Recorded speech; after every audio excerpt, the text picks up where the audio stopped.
Hello, hello! Good morning sa inyong lahat dyan at samahan niyo ako sa ating ganap ngayong umaga.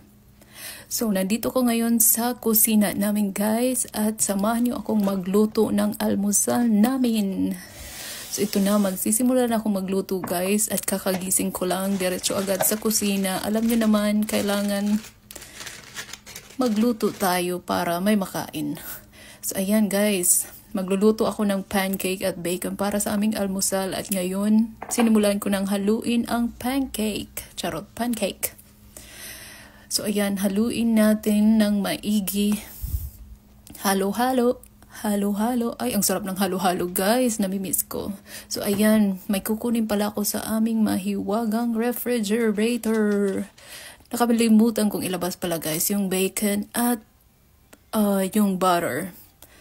So, ayan. Huwag niyong pansinin yung malaking t-shirt ko, guys, ha? Yan pala yung ginamit ko pantulog. Malaking t-shirt para, di ba, mas komportable tayo kapag yung suot natin yung mas maluwang. So, ayan, guys.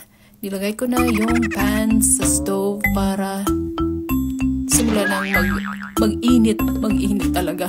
So, ayan. Sayo-sayo muna tayo, guys. Parang tanga lang, no?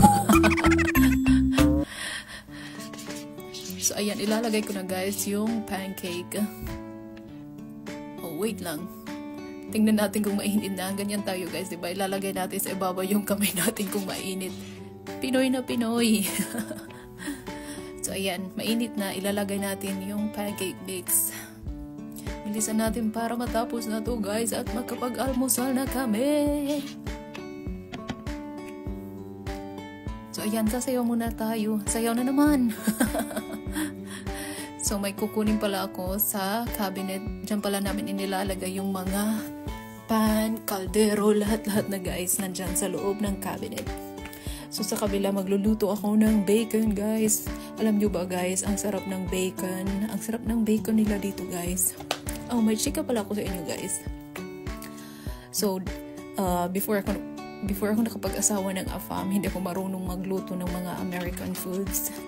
At not even pancake. So, alam niyo na guys, kapag nag-asawa kayo ng AFAM, kailangan marunong kayong magluto. Yun yung gusto nila. So, ayan, tapos na pala akong magluto ng breakfast. Diba ang dali guys? So, gagawa ako ng kape. Magkakape tayo guys. Sana wag lang nervyusin mamaya. Kape pa rin tayo guys, diba? Kape pa rin kahit ninenervyos. So, ayan pala, yung tinatawag nilang coffee maker, 'di ba?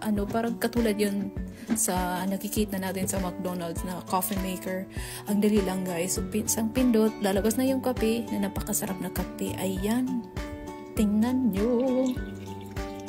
Yan, umuusok-usok. Umuusok-usok ang napakasarap na kape. So, ayan, tapos na, guys. Thank you. At kakain ako.